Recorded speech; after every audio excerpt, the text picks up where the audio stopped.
Hello बच्चों, good evening, नमस्कार। कैसे आप सब? होप आप सब बहुत ही बढ़िया होंगे और आप लोग की पढ़ाई भी एकदम जबरदस्त तरीके से चल रही होगी। ठीक है, तो चलिए आज हम बिना देरी के हुए आज हम अपना टॉपिक स्टार्ट करते हैं। ठीक है, जो कि आज का हमारा टॉपिक है कि माइटोसिस एंड मियोसिस में डिफरेंस। ठीक है, देखिए माइटोसिस एंड मियोसिस में जो डिफरेंस है वो ना केवल आपको सिर्फ 11th में ही मिलेगा, ये आपको 12th में भी देखने को मिलेंगे। ये आपको 12th के बाद जब आप नीट का एग्जाम दोगे तो उसमें भी आपको मिलेगा। साथ ही साथ जब आप 12th का एग्जाम दोगे, नीट का एग्जाम दे करके जब जैसे आप मेडिकल कॉलेज में जाओगे तो वहाँ भी आपके लिए ये इंपॉर्टेंट रहेगा। ठीक है, क्योंकि ये बेसिक चीज़ है, हमारे सेल का चीज़ है ये। माइटोसिस एंड मियोसिस में अंतर अंतर बहुत ही छोटा सा कंसेप्ट है और बहुत ही सिंपल सा कंसेप्ट है, जिसको मैं एकदम सिंपल और आसान भाषा में समझाऊंगा। ठीक है, तो देखिए, जो हमारा सेल जो होता है, हमारे शरीर के अंदर में जो सेल होता है, ठीक है, वही क्या उसमें जब भी उसमें ग्रोथ की नीड होती है, जो उसका डिवीजन होता है, वो वो सब किसके द्वारा होता है? यही माइटोसिस एंड मियोसिस के द्वारा होता है। कैसे होता है वो अभी मैं आपको बताऊंगा। ठीक है, जैसे देखिए, आप लोग क्लास 11th में यदि आप बायो के स्टूडेंट होंगे, ठीक है, और यदि आपने क्लास 11th कर रखी होगी तो आप लोग क्लास 11th में साइटोलॉजी यूनिट में जो आप दूसरा चैप्टर पढ़े हुए होंगे, cell cycle and cell division, उसमें आप एक चीज पढ़े हुए होंगे कि सेल डिवीजन जो होता है ना बाबू, सेल डिवीजन, उसमें टोटल 2 फेजेस होते हैं सेल डिवीजन में। एक होता है इंटरफेज, ठीक है, एक होता है इंटरफेज और दूसरा होता है एम फेज। ठीक है, जो इंटरफेज होता है 95% टाइम लेता है और जो एम फेज होता है वो ओनली 5% टाइम लेता है। ठीक है, देखिए, जैसे कि जब किसी की शादी होती है तो शादी होने में मुश्किल से कितना वक्त लगता है? मुश्किल से 2 से 2.5 से 3 घंटे। ठीक है, लेकिन वही शादी से पहले की जो प्रोसेसेस होती है, जैसे कि जब मान लीजिए किसी लड़के को देखने जाना होता है या फिर किसी लड़की को देखने जाना होता है, तो लड़का कैसा है, लड़की कैसी है, लड़का क्या करता है, लड़की क्या करती है, लड़के की हाइट कितनी है, लड़के का वेट कितना है, लड़का गोरा है, काला है, लड़की गोरी है, काली है, या फिर लड़की की बाल कैसी है, लड़की की आंखें कैसी है। जब वो पसंद आ जाए उसके बाद फिर आगे बहुत सारा प्रोसेस होता है, इंगेजमेंट, ये वो फलाना ढिमकाना, बहुत सी प्रोसेस होती है, तब जाकर के लास्ट में शादी होती है। ठीक है, सेम वैसे ही जो इंटरफेस जो है, इसमें सेल प्रिपेयर होता है डिवीजन के लिए। यहाँ पे सेल डिवाइड नहीं करता है। जैसे मान लीजिए कि ये क्या है, एक सेल साइकिल है। ठीक है, क्या है? एक सेल साइकिल है। इस सेल साइकिल में जो ये ओनली 5% टाइम है, जो ये एम फेज वाला टाइम है, डिवीजन सिर्फ इतने इस 5% में होता है। ठीक है, जैसे बलि का बकरा जो होता है ना, तो बलि प्रदान करने में कितना टाइम लगता है? ऐसे सीधा मारा, यूं सेकंड भी नहीं लगता है। लेकिन वही उसका जो प्रोसेस होता है, पूजा पाठ, उसमें कितना ज्यादा वक्त लगता है। ठीक है, सेम वैसे ही यहाँ पे भी जो ये पूरा इतना जो टाइम है, ये सारा क्या है? इंटरफेज है। क्या है? इंटरफेज, जिसमें सेल को डिवीजन के लिए प्रिपेयर किया जाता है। लेकिन सेल जो डिवाइड होता है वो इस ओनली 5% टाइम में डिवाइड होता है। अब देखिए, सेल जो डिवाइड करता है ना, वो 2 टाइप के होते हैं। ठीक है, सेल डिवीजन 2 प्रकार के होते हैं। कौन कौन से अब हम जानते हैं, जो कि हमारा आज का टॉपिक भी था। ठीक है, तो चलिए, वो 2 है। एक तो है माइटोसिस, ठीक है, और दूसरा है मियोसिस। एक है माइटोसिस और दूसरा है मियोसिस। ठीक है, अब देखिए माइटोसिस में क्या होता है और मियोसिस में क्या होता है। देखिए, जो कोई 2n सेल होता है, यानी कि डिप्लॉयड सेल होता है। कैसा सेल होता है? Diploid cell. अब जब उसमें डिवीजन होता है, क्या होता है? डिवीजन। और कौन सा डिवीजन? माइटोसिस वाला। तो जब उस डिप्लॉयड सेल में माइटोसिस डिवीजन होता है ना बाबू, तो वो दो डिप्लॉयड सेल ही बनाता है। कैसा सेल बनाता है? Diploid cell. कैसा? डिप्लॉयड। ठीक।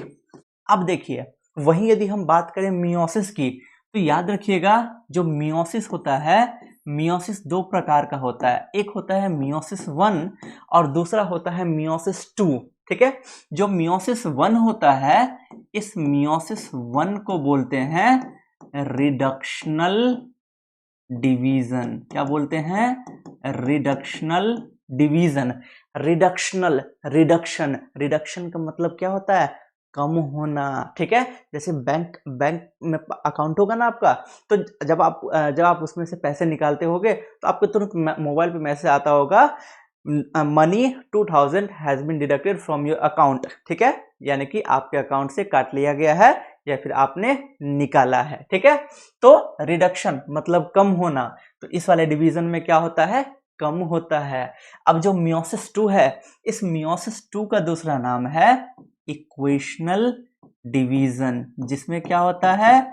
जो उसकी प्लॉइडी लेवल है, यानी कि डिप्लॉयड, हैप्लॉयड, डिप्लॉयड जो भी होगा वो क्या होगा? उसमें सेम रहेगा। ठीक है। अब इसको भी देखते हैं कैसे। जैसे ये है 2n, यानी कि डिप्लॉयड। ठीक है। कैसा है? डिप्लॉयड। तो जब इसमें मियोसिस 1 होगा, जब इसमें होगा मियोसिस 1, जिसको बोलते हैं रिडक्शनल डिवीजन। अब मैंने क्या बताया? Reductional division. रिडक्शन मतलब कम होना, तो यहाँ पे क्या होगा? कम होगा। डिप्लॉयड था, अब ये बन जाएगा कैसा? हैप्लॉयड। यानी कि n और n, ये क्या हो गया? हैप्लॉयड। ठीक है। हैप्लॉयड। अब देखिए, क्योंकि मियोसिस में तो दो प्रोसेस होता है ना, मियोसिस 1 और मियोसिस 2। अभी तो पहले सिर्फ मियोसिस 1 हुआ है, अब होगा इसमें मियोसिस 2। ठीक है। तो अब फिर से हम इसको डिवीजन करवा देते हैं। कौन सा? मियोसिस 2, जिसका नाम है इक्वेशनल डिवीजन। ठीक है। क्या नाम है इसका? Equational division. अब इक्वेशनल डिवीजन इक्वल ही रहेगा, यानी कि प्लॉइडी लेवल हैप्लॉयड है तो हैप्लॉयड ही रहेगी। तो n n n n, यानी कि हैप्लॉयड। ये भी कैसा रहेगा? हैप्लॉयड। ये भी कैसा है? n means haploid. और ये भी कैसा है? हैप्लॉयड। ठीक है। तो याद रखिएगा माइटोसिस वर्सेस मियोसिस में डिफरेंस। फिर से देख लीजिए, जो माइटोसिस है, माइटोसिस में क्या होगा? जो 2n है, माइटोसिस में क्या होगा? जो 2n यानी कि डिप्लॉयड है, जब उसमें डिवीजन होगा, कैसा? माइटोसिस डिवीजन, तो वो 2n और 2n में ही डिवाइड होगा। क्लियर? वहीं यदि बात करेंगे मियोसिस की, तो मियोसिस दो प्रकार के होते हैं। एक होता है रिडक्शनल डिवीजन और दूसरा होता है इक्वेशनल डिवीजन। ठीक है।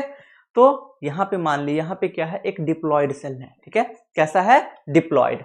अब इसमें सबसे पहले क्या होगा? मियोसिस 1 होगा, जिसको बोलते हैं रिडक्शनल डिवीजन, मतलब कम होगा। तो पहले था डिप्लॉयड, अब बना ये हैप्लॉयड। ठीक है। तो एक डिप्लॉयड सेल मियोसिस 1 के बाद दो हैप्लॉयड सेल में कन्वर्ट हुआ। अब जब दो हैप्लॉयड सेल में कन्वर्ट हुआ, अब फिर से इसमें क्या होगा? मियोसिस 2, जिसको बोलेंगे इक्वेशनल डिवीजन। अब जब इसमें मियोसिस 2 होगा, तो मियोसिस 2 के दौरान क्या होगा कि ये इक्वेशनल जो हैप्लॉयड है, हैप्लॉयड में ही, तो एक हैप्लॉयड था पहले, अब वो दो हैप्लॉयड सेल में कन्वर्ट हो गया। तो यही था माइटोसिस और मियोसिस। अब देखिए बच्चों, आप लोगों को मैं हमेशा एक बात कहता हूँ कि जो बायोलॉजी के स्टूडेंट होते हैं ना, बायोलॉजी के स्टूडेंट हमेशा याद रखिएगा कि दो चीज यदि आपका कवर है, एक एग्जाम्पल, ठीक है, और दूसरा डायग्राम, ये दो चीज यदि आपका कवर है तो आपका बायोलॉजी में कोई हाथ नहीं पकड़ सकता। इन द सेंस कि बायोलॉजी आपकी फिर अच्छी खासी स्ट्रांग हो जाएगी, बट आपको पकड़ होना चाहिए एग्जाम्पल्स पे और डायग्राम पे, ठीक है। तो यहाँ पे तो मैंने समझा दिया माइटोसिस और मियोसिस। अब बोलोगे सर थोड़ा ये भी तो बता दो यार कि इसका यूज़ कहाँ पे होता है। तो बहुत से हैं जहाँ पे इनका बहुत जगह पर इनका यूज़ होता है, हमारे बॉडी में ही इनका यूज़ होता है। चलिए एक एग्जाम्पल लेके समझा देते हैं जिससे कि आप लोग को भी और अच्छा लगेगा। तो आइए इसका एक एग्जाम्पल ले लेते हैं, ठीक है।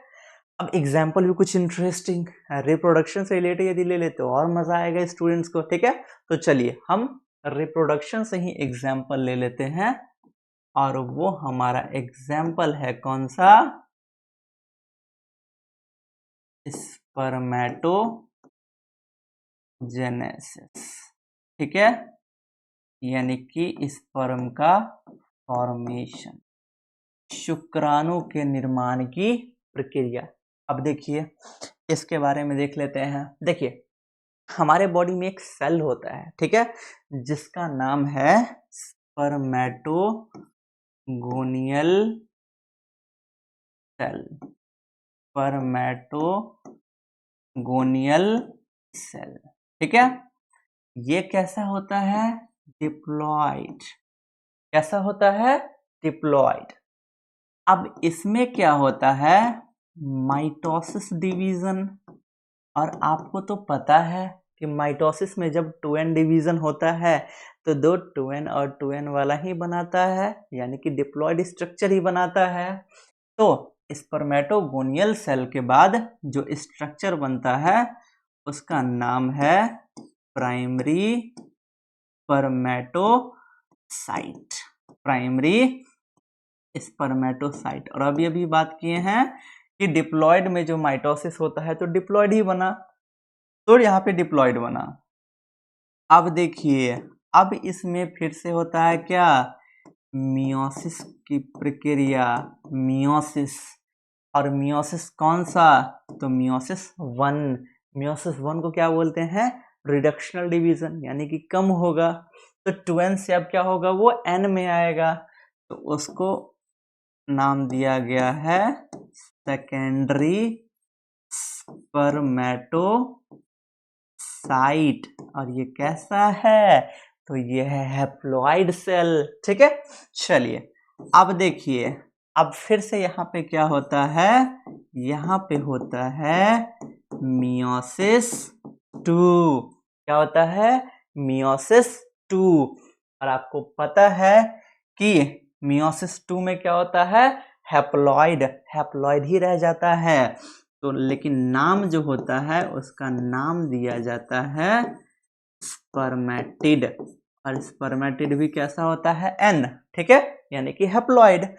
अब देखिए उसी स्पर्म में, स्पर्मेटिड में क्या होता है, उसी में डिफरेंशिएशन होता है, या फिर डिफरेंशिएशन एंड मैच्योरेशन बोल दीजिए, डिफरेंशिएशन एंड मैच्योरेशन, यानी कि वो मैच्योर होता है। और मैच्योर होकर के वही क्या बना लेता है, स्पर्म, या फिर स्पर्म का ही दूसरा नाम है स्पर्मेटोजोआ,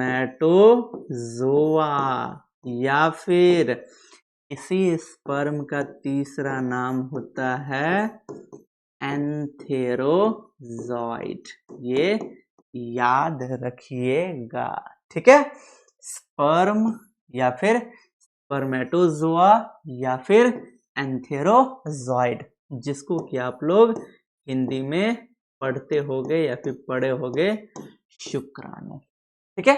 क्लियर है, उम्मीद करते हैं आपको बहुत बढ़िया समझ में आया होगा। देखिए एक चीज और याद रखिएगा, इन बायोलॉजी, ठीक है, बायोलॉजी ही एक ऐसा सब्जेक्ट है जहां पे क्या होता है कि डिवीजन और मल्टीप्लिकेशन दोनों का मतलब यहाँ पे सेम होता है। जैसे कि डिवीजन, मैथमेटिक्स में क्या बोलते हो डिवीजन को, भाग देना, ठीक है, मल्टीप्लिकेशन गुणा करना, इसमें नंबर बढ़ता है, इसमें नंबर घटता है, ठीक है। लेकिन बायोलॉजी में क्या होता है, इन दोनों का मतलब सेम होता है। और इसका मतलब होता क्या है, अपना नंबर बढ़ाना। यदि वो डिवाइड कर रहा है, एक है, मान लीजिए कि यहाँ पे कोई एक सेल है, अब वो डिवाइड कर रहा है तो डिवाइड करके भी वो 2 बनाएगा, मल्टीप्लाई कर रहा है मतलब अपना नंबर बढ़ा रहा है, 1 से 2 बना रहा है। तो बायोलॉजी में जो डिवीजन और मल्टीप्लिकेशन दोनों का मतलब सेम होता है, ठीक है। तो इस कंसेप्ट को भूलिएगा मत, बहुत ही इंपॉर्टेंट कंसेप्ट है, इसको कहीं पे नोट कर लीजिएगा, ठीक है। चलिए, थैंक यू सो मच, मिलते हैं अपने नेक्स्ट वीडियो में।